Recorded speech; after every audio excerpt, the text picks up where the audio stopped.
Rata-rata pengendara sepeda motor yang melanggar karena menggunakan knalpot bising dan juga nomor kendaraan tidak sesuai.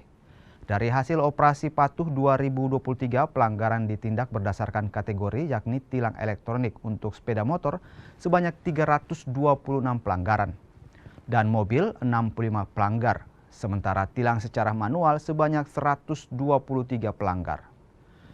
Dalam operasi patuh 2023 ini, polisi juga mensosialisasikan pengguna jalan tidak melawan arus, selalu gunakan helm bagi pengendara sepeda motor, serta pengendara tidak boleh di bawah umur.